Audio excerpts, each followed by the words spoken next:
Pete, we can't hear you. Okay. Yes. Pete. Hold on.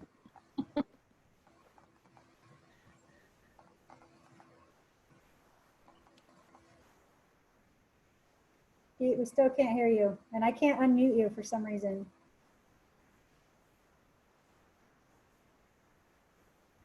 Okay, so when the recording came on, it muted me. And it was buried behind another thing that is being recorded. Are we ready? We are ready, Pete. All righty. So again, I'd like to welcome everyone again to our very first virtual conference for YGO and GIS Colorado. My name's Pete McGee. I am the chair of GIS Colorado, and I really want to welcome you to the Elevations Geospatial Summer Series. We are so excited to be able to do this. As you probably know, we had planned a regular person-to-person conference in May at Steamboat Springs. And of course, with the outbreak of the COVID virus and whatnot, we've had to adjust just like everyone else. And it's amazing that the opportunity that this pandemic has brought us to, again, find another way that we can communicate, educate, engage, and inspire our industry. And, you know, others are doing it. This is probably going to become more common than we would imagine. But these virtual conferences, we're just super excited to be able to do this.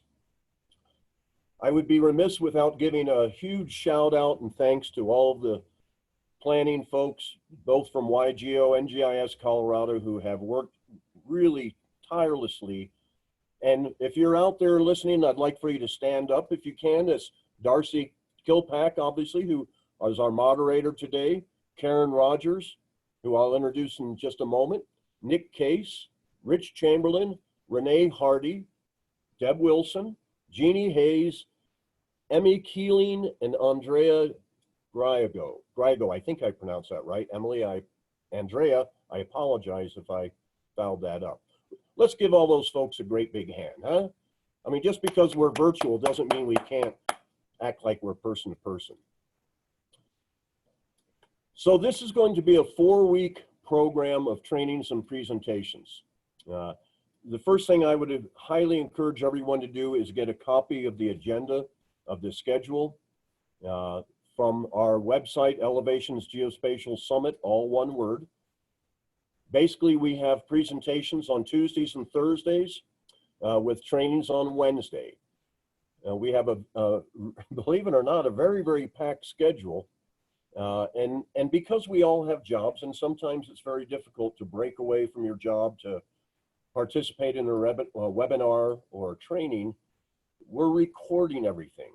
And that's one of the things, the advantages for registering for this event, these programs, is that you will have access to these recordings at a later date.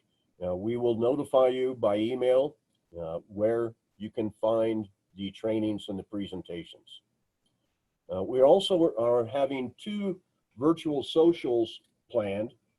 Our first is this afternoon at 4:30 and will be hosted by GIS Colorado. The second social will be hosted by YGO and is scheduled for Wednesday, August 12th at 4:30 p.m. And for our collective safety, and I truly mean this, these sessions will not be recorded. Now, I'm tired of talking. You've heard enough from me, but let me have the privilege, if you will, to introduce our cohort for this conference, and that's Karen Rogers, chair of YGO. Karen? Hello, Pete, and thank you. And I would certainly echo what Pete said, that thanks to the planning committee, we have put in a lot of time, in particular Darcy. She is just the organizational queen of all this. So thanks to her and everyone else for all the time that we have put together to try to make this a robust virtual conference. And I apologize for the neighbor barking dog. Pete laid out everything quite well with the opening remarks and welcoming for everyone. I would also like to take a minute to thank our sponsors. As you can see, their logos are on our conference backdrop. So Frontier Precision, Integrated Land Services, Hexagon, and One Spatial. Those are all of our sponsors for our summer series. So thanks to them for their support. And with that, I would like to introduce Bill Johnson, our keynote speaker. I've known Bill for many years now, thanks to NSGIC, which is the National States Geographic Information Council. In fact, the first NSGIC conference that I attended, I had an incredible opportunity that I'll touch on in a few minutes, thanks to Bill's absence at that conference. But Bill served his long time, and he'll go into more of his personal history, but he was the Geographic Information Officer of the state of New York for many years. And he retired a few years ago and has been in the private sector. And he just is an icon. I mean, he's just larger than life in the NSGIC world. And since he retired, he coined this phrase Carpe Geo, and he has given several presentations at NSGIC conferences on Carpe Geo, and they bring you to tears. I mean, Bill's just an amazing speaker and an amazing evangelist, and I hope everybody enjoys his talks as much as I do. So with that, I will turn it over to Bill. Well, thank you very much for that warm welcome. And you got to pan your camera down a little bit so we can all see that you're wearing the same Carpe Geo t-shirt that I'm wearing. Yay! So, as Karen mentioned, you know, I was really looking forward to coming out in person and giving this keynote the way I've done it many times now, which is, you know, standing in front of the group of you all assembled in a conference hall and doing this live. Given the fact that this is a virtual event, we're doing something very different today. So I'm going to use snippets from my normal presentation with a few slides. And I'm going to go through that much more briskly than I normally do, so that we can have a conversational format. Because we don't have a large assembled audience, each of you is presumably sitting at home in front of your computer at your little whatever your home work setup is. So it's kind of a three-way conversation between Karen and I and you as an individual observing it. So we're going to try to keep it more informal, more conversational, and with that, I think I'm going to kick it off. I want to start with a little bit from my slide presentation. So I'm going to share my deck with you here. Whoops, I just did something bad. Uh-oh, I lost my Zoom window. And now I don't know what to do. Let me go back. Oh, there it is. Okay. Share screen. Good. My apologies here. We tested this all yesterday. Okay, so hopefully now you're seeing my title slide here, which is called Carpe Geo and Parvum Momentum. And those are Latin or pseudo-Latin phrases, which I'm going to explain in just a minute. But I want to start with just a little bit about who I am and how we got here today. So just a little bit of background here, very briefly.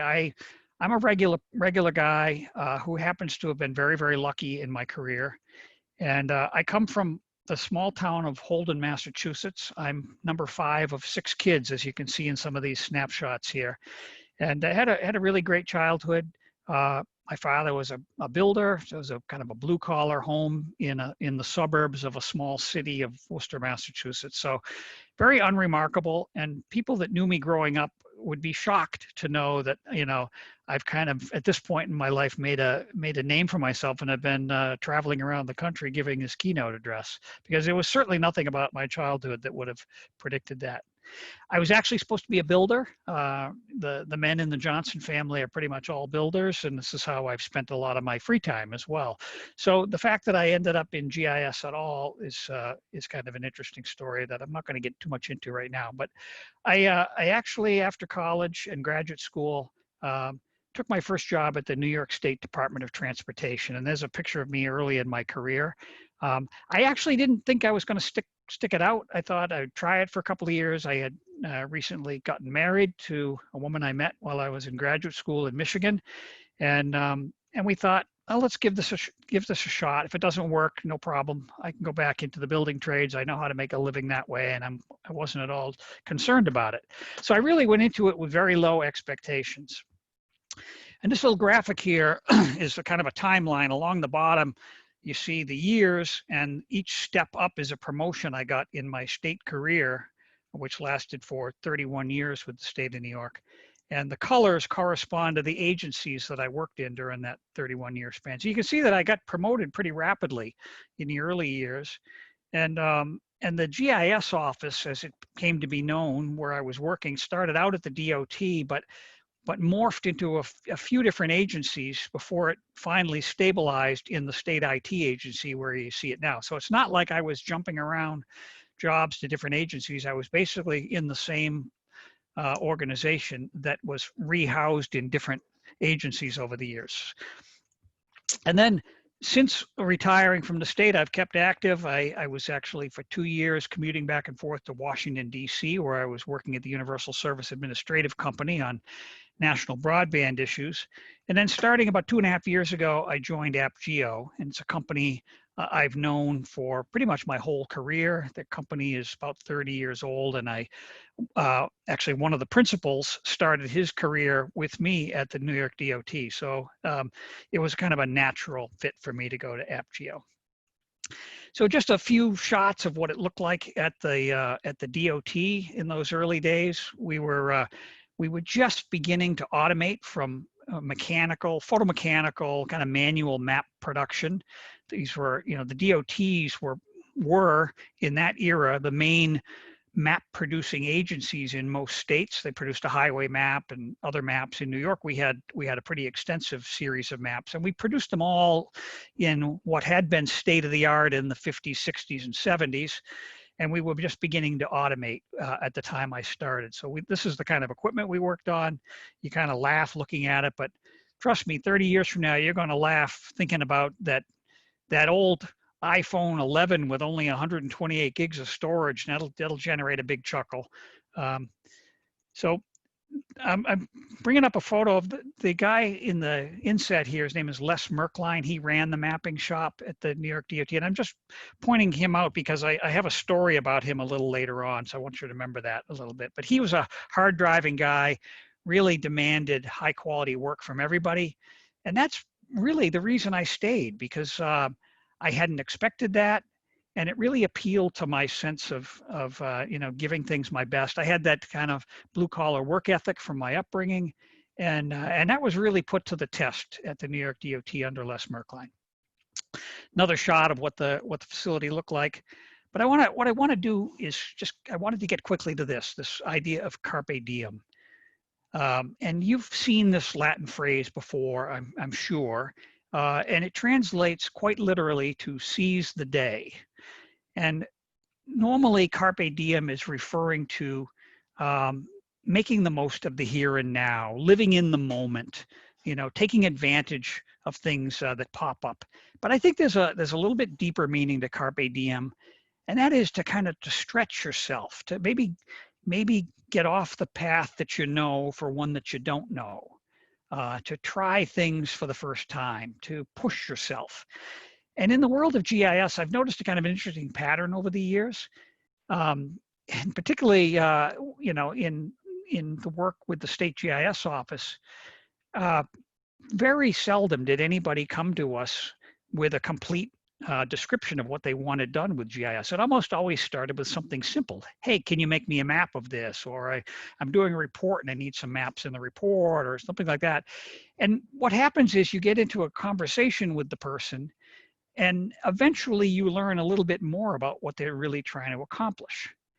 And that can then lead to trying out some ideas and exploring, and maybe applying some things that you'd seen somebody else try with GIS, or maybe that's something you'd heard about at a conference and never experimented with, or maybe you're connecting the dots on something you did earlier in your career. But the point of it is, you're willing to go out and venture and try something new.